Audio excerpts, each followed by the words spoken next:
Hari Om. Let's start with the prayer. Om Samasta Jana Kalyani Niratam Karunamayam Namami Chinmayam Devam Sadgurum Brahma Vidvaram Vasudeva Sutam Devam Kamsachanura Mardhanam Devaki Paramanandam Krishnam Vande Jagadgurum Tvameva Mata Cha Pita Tvameva Tvameva Bandhuscha Sakha Tvameva Tvameva Vidya Dravinam Tvameva Tvameva Sarvam Amadeva Deva Tvameva Sarvam Gurudeva Deva. Hari Om. So we are addressing the avidya at the local level and avidya of the total level. Those are involved, and avidya of the total level is same as Maya, and the Maya becomes a Parameshwara Shakti, and Parameshwara does not have the Maya and does not have the avidya. So all these things are implied in the clear understanding of what Advaitic principles are. So realization, if I realize, I only realize, and the whole world is not, the others do not realize. But from my point, everybody becomes object of my perception only, because the existence of there is established only by knowledge of my existence only. All that is implied now. So when I realize, the realization is at the local level, and when I realize what will be the attitude toward the whole universe, then it becomes either, say, when I realize that Aham Brahmasmi, then it's only my glory only. As an Ishvara, the whole universe itself is projected. So Bhagavan Ramana Maharshi says, Jiva Ishayoho Veshadi Biza Sattva Bhavato Vastu Kevalam.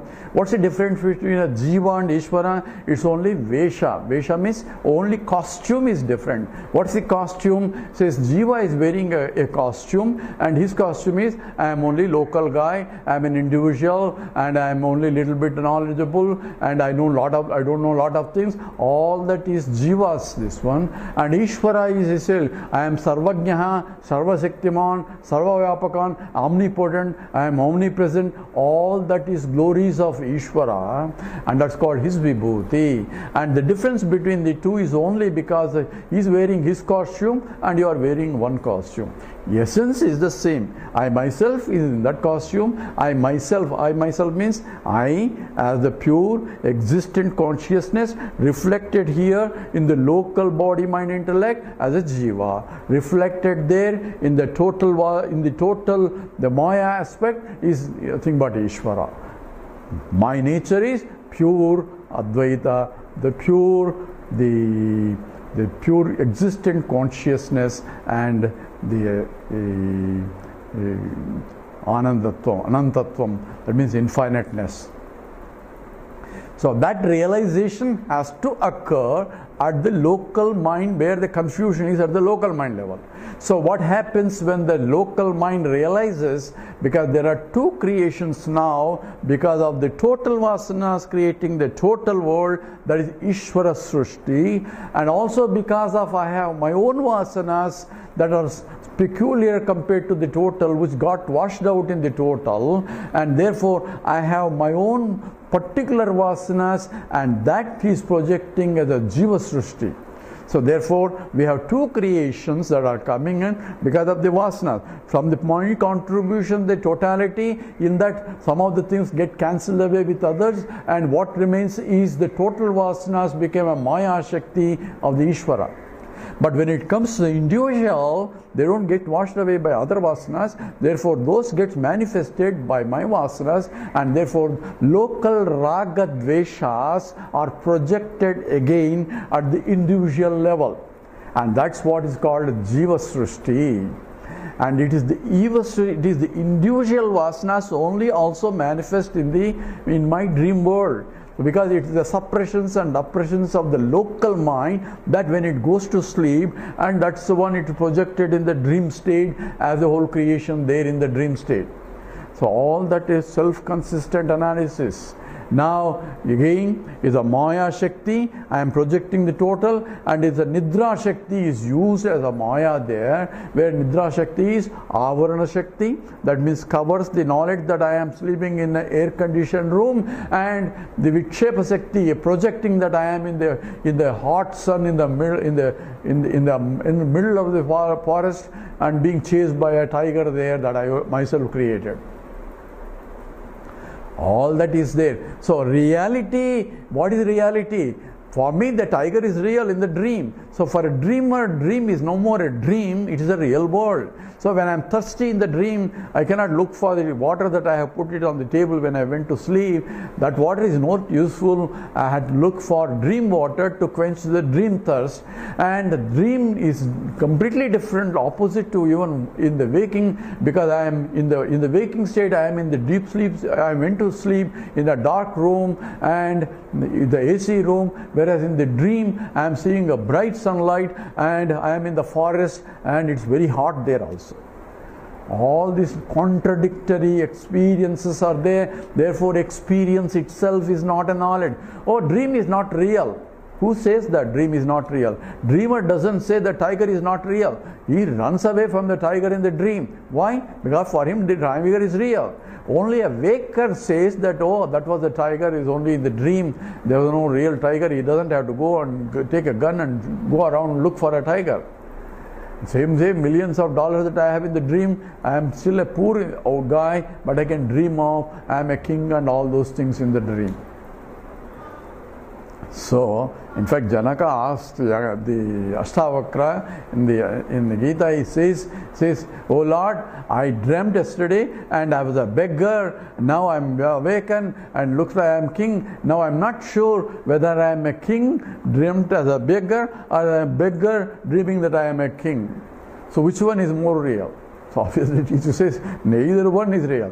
One is a Vyavahayika Satyam, another is a Patrivasika Satyam. One is a relative, reality is different, both are relative only. The real is that which is beyond the changes, and that is Nityam. And what is Nityam is the one who was dreaming that I am there in the dream state, I am there in the waking state, I am there in the deep sleep state, that I am is independent of any state, and that is what this pure consciousness, that OC that is available all the time, every time. Only reflected consciousness is changing. So when I realize what goes away, what goes away is Jiva Srushti goes away. That means my likes and dislikes have essentially neutralized. Now I can deliberately like and put a Vesham, and that becomes a Bhushanam. Bhushanam means an ornament for me. That's what is called all the vasanas that are neutralized. So even though I have realized I do not have specific vasanas of I like this, I hate this, all that, but still because of my prarabdha, the body, mind and intellect are tuned in particular way, so those habits can continue. So a Mahatma, suppose who has used to certain kind of food, but once he realize the still likes and dislikes are lingering there, and though so when you have a banquet, he will only take up what that he likes only. Oh, Mahatma should not have likes and dislikes. He is beyond the likes and dislikes. That only means that they are not clearly understood. They are neutralized likes and dislikes, and they only provided he doesn't depend on them for his happiness. That's all it means. That means I do not depend. I like that only, I am happy, otherwise I am not happy. He accepts whatever that comes because of the prarabdha, because of whatever due to that, because of the destiny, whether he may be a king or he may be a pauper, he may accept whatever that comes as Ishvara Prasad or his own Prasad also. So therefore, the Jiva Srushti is gone once you realize. That exactly has to be understood, because people comment, it says, once I see it is a rope and not a snake, there should not be any snake. That is true, because the snake is my own projection. That's a Jiva Srushti, not a Ishvara Srushti. Ishvara Srushti is rope. So the same thing cannot be applied to the totality, because the world is still there, because that world is not created by me, it's created by the Ishvara. But what I create on top of the Ishvara is my likes and dislikes superimposed on top of Ishvara Srishti. That goes away, because that is Jiva Srishti. Ishvara Srishti becomes my own Vibhuti now, because Ishvara is nothing but pure existent consciousness that I am, enlivening the whole world itself. So what will be my knowledge? I myself exist in all this. Therefore only Krishna says, Asocyan anvasochatvam prajnabadamsa bhashase gadasumcha na anusochanti panditaha. Panditaha na anusochanti. The Panditas won't cry. Even when the great calamities can come to that body by an intellect, they say, I am independent of all this. Asangoham, asangoham, asangoham, punah punah. I am beyond all these things also. That understanding comes with the self-realization, where I realize locally, using the local mind, that I am beyond the local mind. So it is transcending the mind, doesn't mean that go beyond taking the mind away. It is understanding why. So it is pure jnanam only. And because of jnanam, my vasanas, individual vasanas of samashti vasana and agami vasanas will not be there. But prarabdha vasanas, because it's already been fructified, that continue until this body, mind and intellect goes away. Because the body, mind and intellect is part of the total creation as my contribution of the vasanas, of the total vasanas, which became a maya. So, we have to be very careful. There are individual vasanas, there are total vasanas that I contribute to the total, and my contribution of individual vasanas get washed away when you add two things, and only that which is samashti vasanas, that is common, filtering out all, that remains, and that's what is maya becomes, and that's what the creative power of Ishvara. So Ishvara Srishti is there, Jiva Srishti is there. The vasanas, total vasanas are there, individual vasanas are there. So total avidya of all people put together is there as a basis for the total vasanas, and individual avidya is there from the individual. Realization is recognition. It's a different type of knowledge. It's not knowledge of something, it is knowledge of my own self. Even though one of the criticism of the Bhagavan Ramana is, when you say I want to know, that means Brahman has become an object of knowledge. In fact, this is a lot of problem for a lot of people of Advaitins. They want to know, because now I understood Vedanta. What I have to do is now sit down and meditate. Meditate on what? Meditate that I want to become Brahman. Because scripture says, you have to become Brahman. Finite cannot become Brahman. Finite can only be finite. If I already infinite, then infinite need not become infinite. So what I have to do is recognize that I am infinite. That is the knowledge. That means it is pure knowledge that is required. So it is not an object of knowledge, it is there in every objective knowledge. That's what is to be understood. It's not a jnanam of something, it is a jnanam involved in every of also. That's why pratibodha viditam matam, scripture says. So we are now talking about scriptural statement, at the same time application to Advaita Vedanta. So when Advaita Vedanta says there are two types of knowledge, one is objective knowledge, and that requires particular object and particular ignorance is only removed. Whereas the other knowledge we are talking about is not a knowledge of, it is the knowledge itself that cannot be known by any means, but Vedanta is only trying to point out in the direction. It is called Lakshyartha, indicatory direction for me to contemplate using the mind prepared to do that contemplation.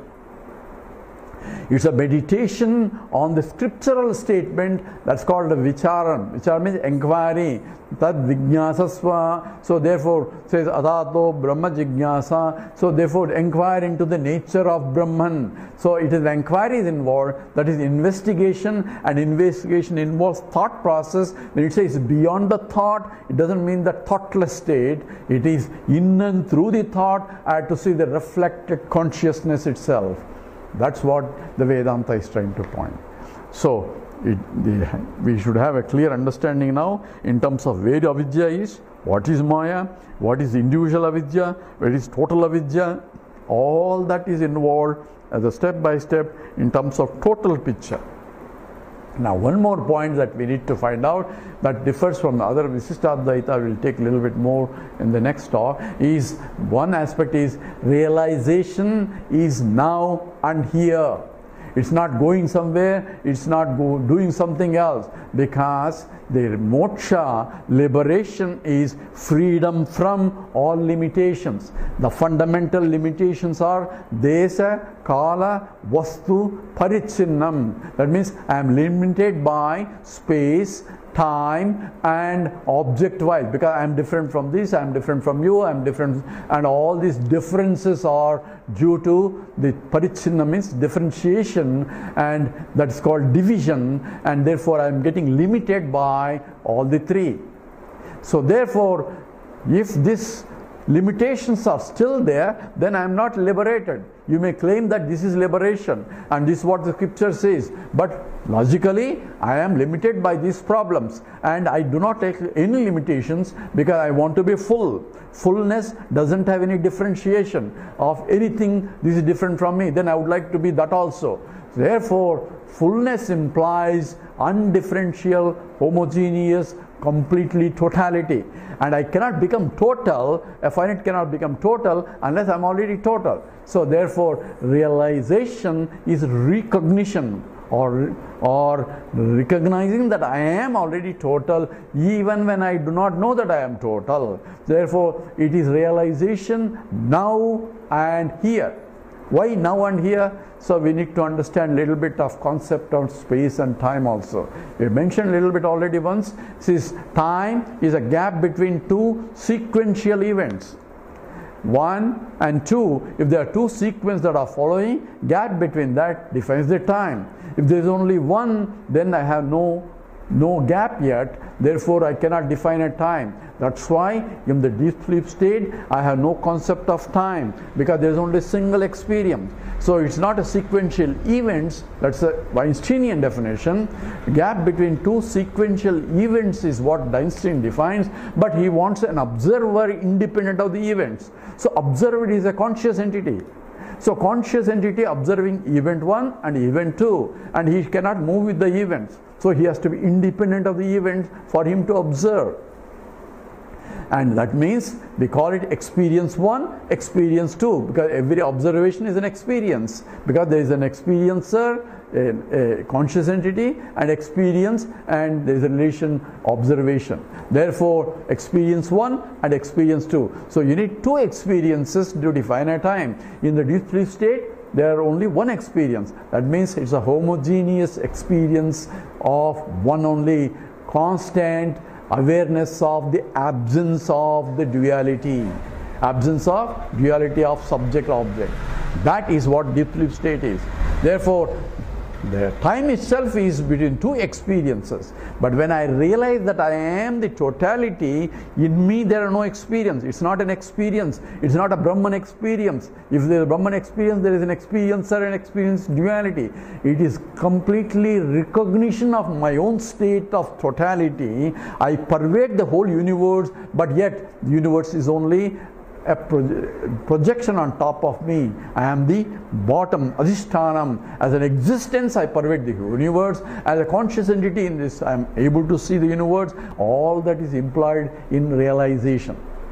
Therefore, there is beyond the time concept itself, because even deep sleep state I am aware of. I am there in the deep sleep state. That means I am beyond the time. And here is only the space. Space is the gap between two simultaneous observations. When I see 2 points simultaneously, not sequentially, simultaneously 2 points, there is a gap between the two, and that defines the space. So I need two events. So therefore, the space itself is also limited by the observations, and if I have only one, then there is no space also. That's why in the deep sleep state, I am there beyond the space and time. That is transcending the space and time. And even when realization without this, with the thoughts and all that, when I recognize that I am, that pervades everything, then there is only one homogeneous experience of I am, in spite of difference of this. So hence Bhagavan Ramana Maharshi says beautifully, ahaminashabad jahamaham taya spurati hrutsvayam paramapurnasut. So when ahaminashabad, when this local individual I is dissolved, aham taya spurati, says that swayam spurati, spontaneously raising that knowledge that I am. So spontaneously means it's a recognition of my own true nature. That not that something is raising again. Don't think that again I am has to come. It is recognition, because I am there in every perception, in every knowledge. I say I know this. In fact, people have biodata with I am. I am this, I am that and all. So, not that I am, but what I thought I am is a local guy, that is gone, but understanding that I am is pure existent consciousness, that knowledge remains in every perception of the law Mahatma. So, even though Bhagavan Ramana Maharshi, he was helping in the kitchen, he was looking, he was walking and patting the cow and all that and dealing with all the people, yet that constant awareness of that I am, the totality remains. So aham spurati. Hrut, in the core of individual. Hrut means the heart. Heart means very core. The heart of the problem is the essence. Essence is what? The essence of myself is I am. That is what the essence is. So, I am the way. When Jesus says, not that Jesus is the way, that's how they interpret, but I am the very core of the whole universe itself. That is the way to understand. And I am arises spontaneously, Hutsvayam. And that is what? This is essentially, says Spurati Hutsvayam. It says Paramam, Purnam and Satswarupam. It is infinite, it is supreme, because no distinctions of any kind, and it is pure existent itself. That's what is the I exist in the whole universe, because the whole universe is jadam for me, and there also I am existing. So I am not just sitting there, who am I inquiring? I am the whole universe also. So wherever I see, it's only my glory only. That should be understanding of a Mahatma. So it is here and now is what it is, because the here and now are the concepts of time and space, are beyond the concept of time and space, and that is the truth. That's called transcendental experience. Not that I have to go somewhere, that means I am again putting spatially restrictions, and when it is everywhere, where should I go? That's why Dakshinamurthy says truth is a pathless land, because path is only from going one place to other place, but they use it in a different sense. So all that is implied. Now we are going to how Vishishtadvaita looks at the problem and where the difference between the two, and we said similarity between the two. We emphasize, even though they criticize Advaita, but also we have to find out where exactly they differ also, and why this is Advaita becomes more crystal clear knowledge compared to Vishishtadvaita. This we will analyze in the next class. This will stop here. Om Purnamada Purnamidam Purnat Purnamudachyate Purnasya Purnamadaya Purnameva Vasishyate. Om Shanti Shanti Shanti. Harihi Om Sri Gurubhyo Namaha. Harihi Om.